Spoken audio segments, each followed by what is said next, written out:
Hello everyone, this is Raida Hope and welcome to Math Fables Cracking Vector Part 3.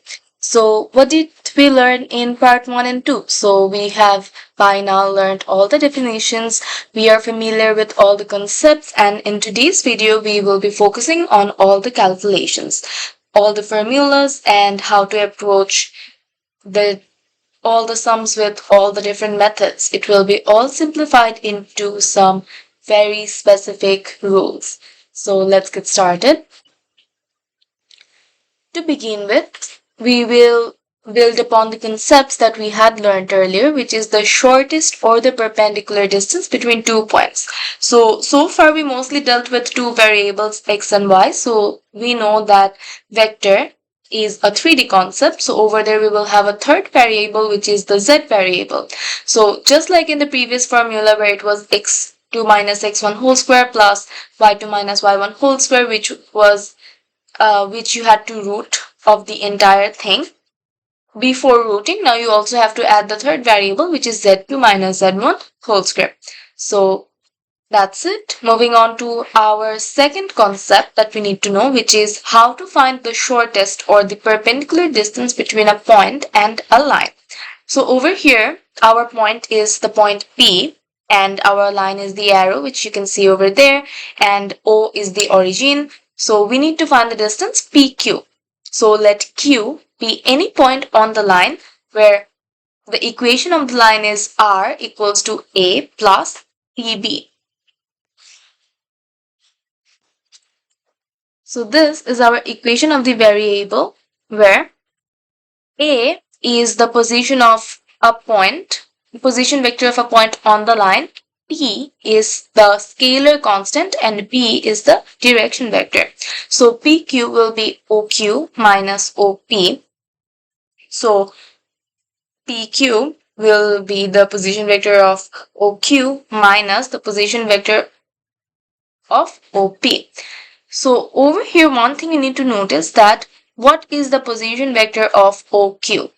So since OQ is not a point that we know of, maybe we can just insert the equation of the line where we keep the t into the equation, right? So OQ where x1 is basically the position vector x variable of the position vector a, so it will be a plus tb, and then y1 is equals to again a plus tb, which is the second variables of that equation, and then z1 will be a plus tb again. So you know a and you know b. A and b each respectively correspond to a position vector like x1 y1 z1 or x lambda y lambda z lambda. So the only variable over here that we're left with is t, which is the scalar constant, right? So over here we do not know how far along the line we are. We do not know the value of t. So we will keep t as it is and then we will put in the rest of the values. And we know that the dot product of any two vectors that are perpendicular is always 0, right? So if we do the dot product, we will find t. Now, substituting the value of t in PQ will give us the direction vector of PQ or the equation of PQ. Hence, PQ is then the magnitude of the direction vector. And how do we find that magnitude? We simply go back to our previous formula, which is the root over x2 minus x1 whole square plus y2 minus y1 whole square plus z2 minus z1 whole square. And then we will find the magnitude.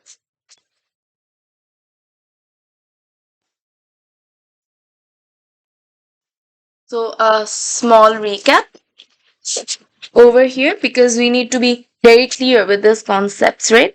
So what was A?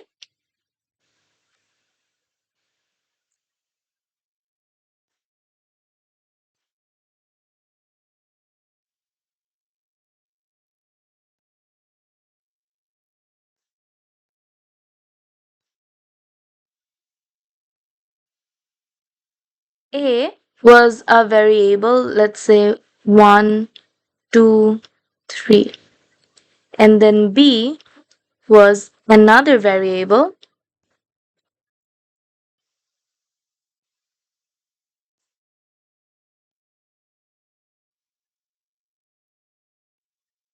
let's say 4,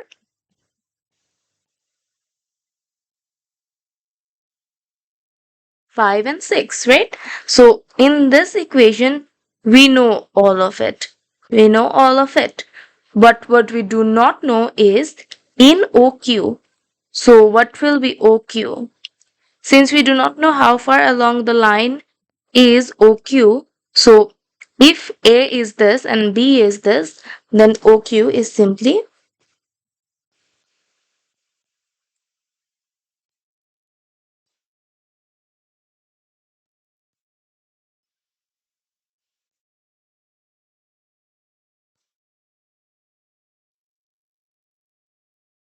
A plus TB. So it's OQ will be 1 plus 4T, right?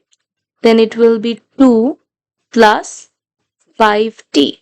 And then it will be 3 plus 6T, right? We know all the values of x2, y2, z2. And then over here, the only variable that remains is t. So we can easily find t, and then we will just substitute it back into the equation of OQ, into the equation of PQ, and then we will get the direction vector.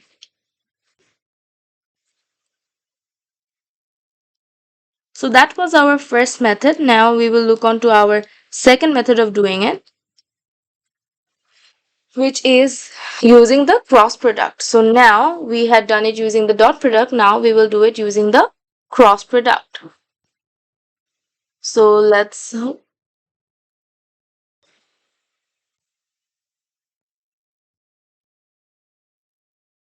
so our method 2 is where R is equals to again the same equation A1, A2, A3 plus T B1, B2, B3. So if you now see, what we're doing is we are not finding this distance that we have to find. So this was the distance that we have to find, and in the first method we had found it with respect to the origin. Over here what we're doing is instead of finding it with respect to the origin, we're finding it with respect to A, which is a point we know. So what happened in the previous one? Let's go to the previous one. So what is the difference with the previous one? So in the previous one, we had A, right? But A is not this Q. Q is a point we do not know. Again, over here, this is Q. This Q and this Q is the same. Q is a point we do not know. But we know A. How do we know A? We know A from the equation of the line, right? So in the second method, we take advantage of the fact that we know A.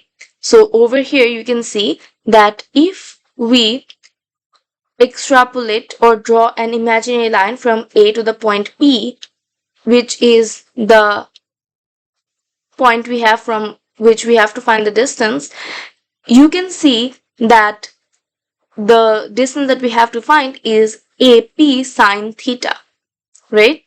We know that this distance is AP cos theta. We know that this distance is AP cos theta, and that distance will be AP sine theta.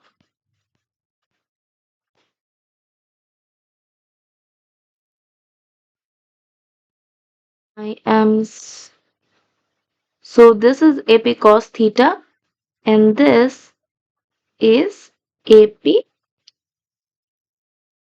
sine theta. I apologize for the bad handwriting.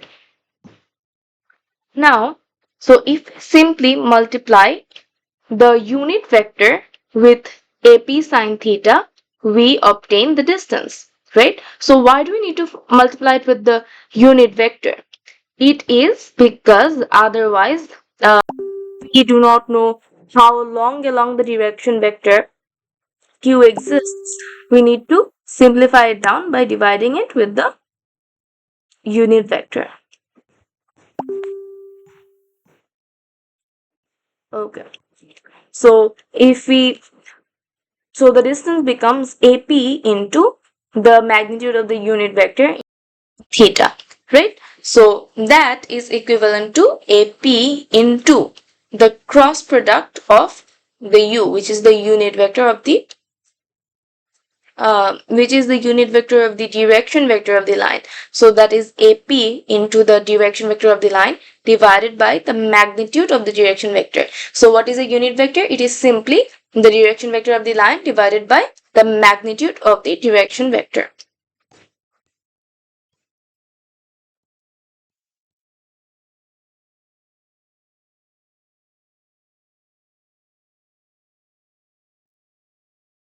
Okay.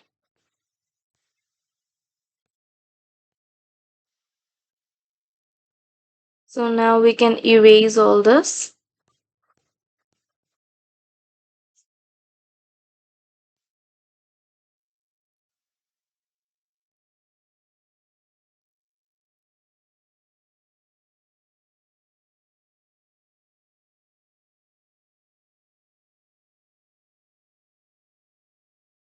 Right. So moving on to our next part, which is the shortest or the perpendicular distance between two skew lines. So for that, we first need to remember what skew lines. So skew lines are two lines which are not parallel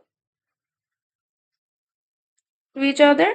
However, they do not intersect either. So what is really happening is that they are not parallel, but they are in completely two different planes, and hence they never intersect. So if they did intersect, the shortest distance would obviously be 0, but since they do not intersect, we need to find the distance. So for that, we have a formula, which is the method 1, where you just put the values into the formula, or you could go for method 2, where you have to actually find the common perpendicular and then you have to find the magnitude of the common perpendicular. I would not suggest it because that takes quite a bit of time. However, that does clear your conception better, so you could go for it. But in the exam halls, I would suggest to go with the first method. So what is the first method? So we have two lines. R1 is equals to A1 plus B1t, where t is the scalar product or the scalar magnitude we multiply. And then we have R2, which is A2, the position vector of a point in the second line, plus B2s. So this time we are giving the variable s for the scalar product. So then the distance becomes A2 minus A1 dot product with B1 into the cross product of B2 divided by the magnitude of the cross product of B1 into B2. So what is really happening? So to find it, what you really need to do first is first find the cross product of B1 into B2, then find the subtraction of A2 minus A1, and then find the magnitude of B1 cross product B2, and then at the very last you insert it all into the formula. So otherwise what happens is that it gets way too complicated. So that is the best way to go, because otherwise if you were to complete the entire calculation on the fraction, which you could do, you would quite easily make mistakes, so I would not suggest it. So moving on, here we have an example where you are asked to find the shortest distance between the lines R1, you have the first equation, and then R2, you have the second equation.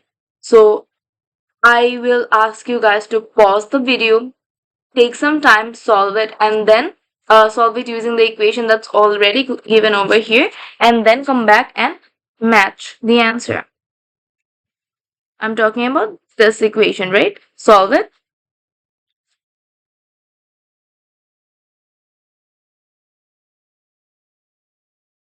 Okay.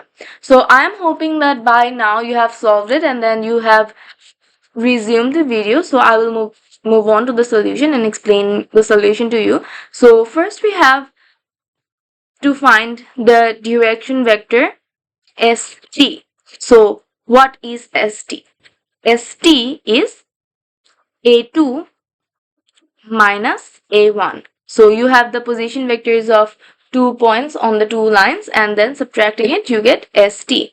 Then what you do is you find the cross product of the direction vectors of the two lines, and then you obtain that. You find the modulus, then you determine the value of the dot product of A2 minus A1 in with the dot product with B1 cross product B2, and then you just state the distance between the two lines. So over here what is happening is a very interesting concept actually. So if you're finding the distance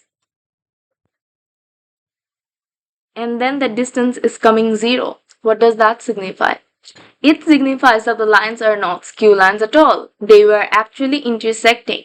So this is one way you can prove that the lines are intersecting. Not advised, way too lengthy. You could just simply do simultaneous equations and then find out. But yes, this is a route that you could go for. Moving on to method number 2.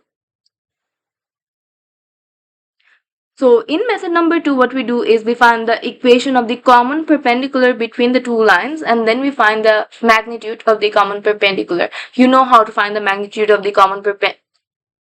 You know how to find the magnitude of any line by now, right? Which formula? The very first formula. So since you already know that, let's just learn how to find the equation of the common perpendicular of two lines. So let the two lines be R1 equals to A1, A2, A3 plus the scalar magnitude again into B1, B2, B3, and then we have our second line. Again the same format, just different values, so we are using different variables for it. Therefore point P on R1 is equals to OP.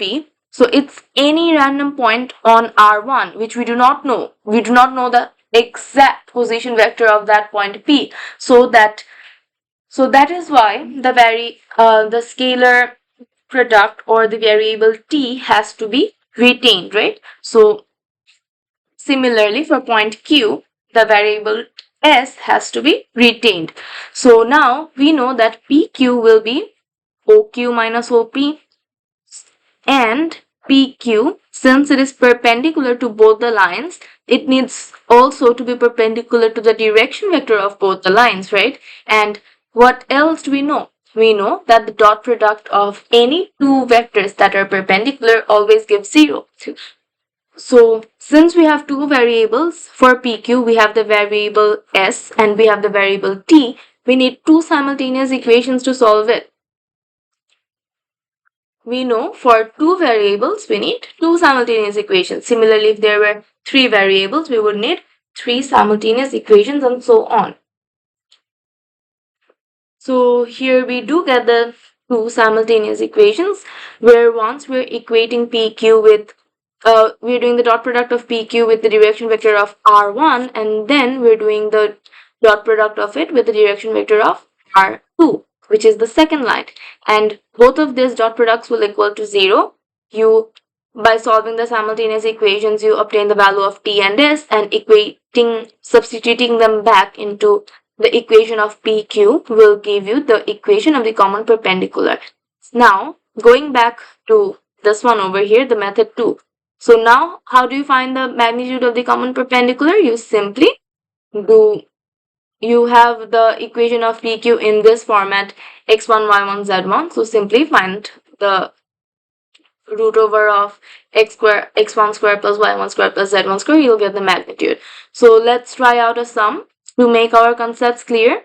So over here, these examples are all taken from the course book. I find the course book really helpful, so you guys can also check it out. Though some concepts are given in a bit complicated way, I would say. So you can see this video as the preliminary approach, and there are a couple formulas that the course book skims over or does not fully elaborate on. So you can go through this video and then you can do the sums from the course book. I would highly suggest that.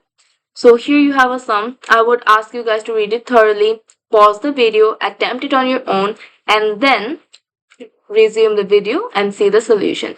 So you get 5 seconds before I resume with solving it.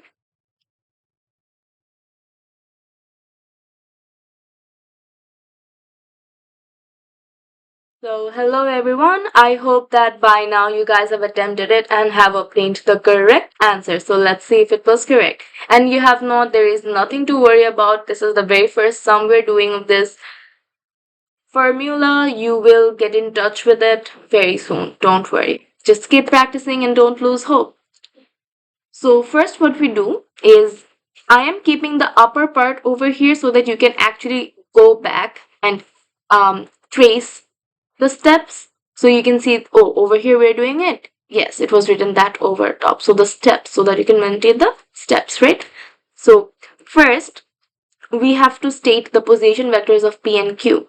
So from the derivation vectors, simply we retain the variable S and we retain the variable T, and we find the direction vector of OP, we find the direction vector of OQ, and PQ is simply their subtraction, so then you find the direction vector of PQ. So over here you can see that it has only two variables, which is S and T. So once we will do the dot product with the direction vector of line 1, so the direction vector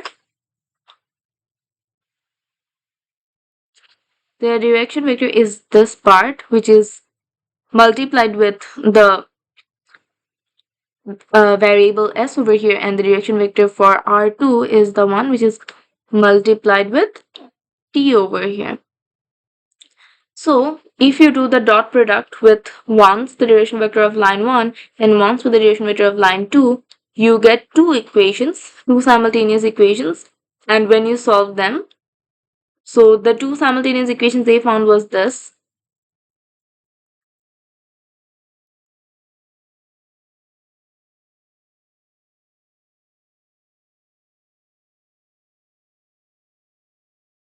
Was okay, I'm sorry. Was this, and then solving these simultaneous equations, they got the answer of the value of s and t. So now, if you put the values of s and t back into OP and OQ, you will find the coordinates of P and Q. And if you trace in the value of s and t into the equation of PQ, you will get the direction vector of PQ, right?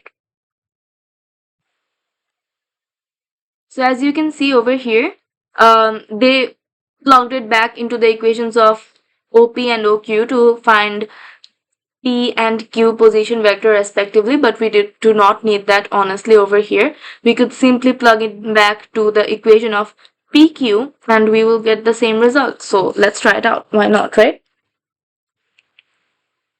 So from here we know, here we have the equation of PQ. So if we were to substitute,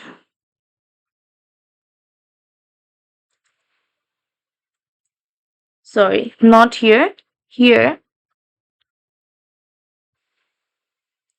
you have the equation of PQ. So if we were to plug in, we would get PQ equals to I is 1 plus S. So S is minus 1 by 3.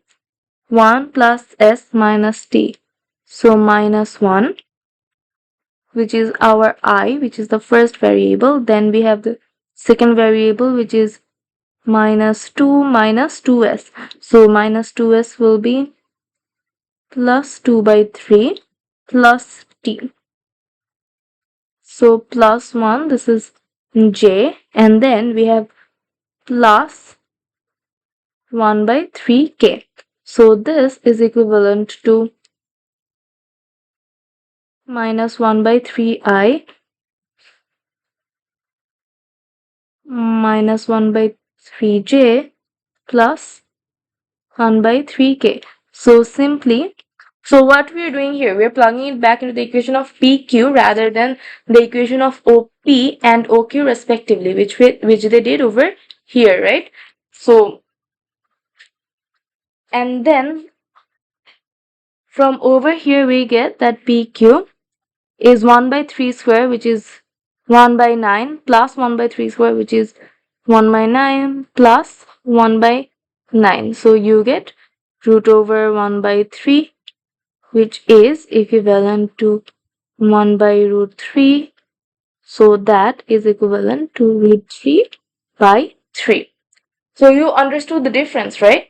So over there what they did is they found P and Q respectively, and then they used the first formula that we learned, which is x2 minus x1 whole square, y2 minus y1 whole square. So that is a bit lengthier. You could instead just do this and you would get the same result. So you see that the answer matched this two. They matched. Now let's erase it and move on to the next part of our video.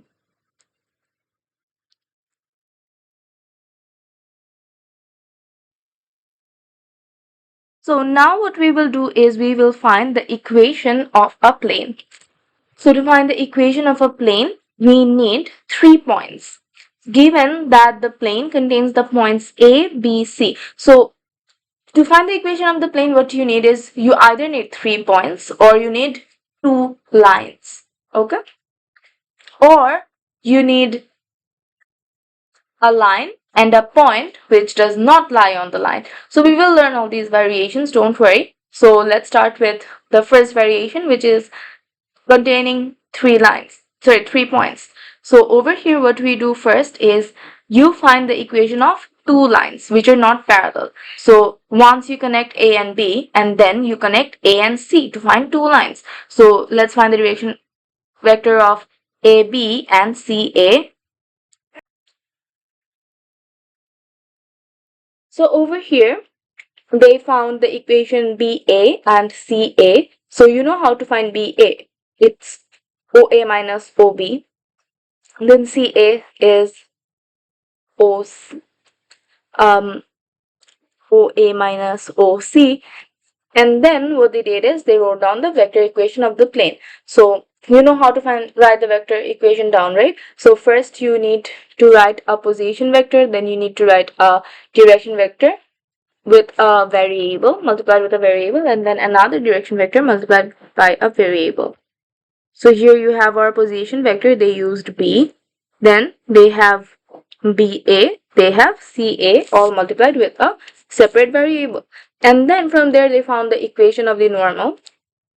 So how to find the direction vector of the normal? You simply do the cross product of this and this.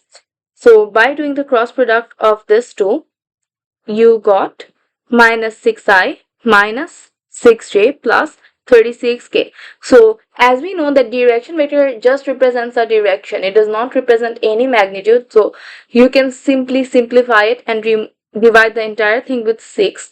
You could have, if you had gotten fractions, you could have multiplied the entire thing with a number. It does not change anything. So over here, by dividing the entire thing with minus 6 actually, they found I plus 6, I plus j minus 6k. And then they simply did the dot product with a position vector. So they did a dot n to find the scalar constant minus 9. And this leads to the equation of the plane where the first part is the direction vector of the normal, which is equal to the constant that you found at the second last step. So in the next video we will learn how to show that the line lies on a plane and much more, so stay tuned.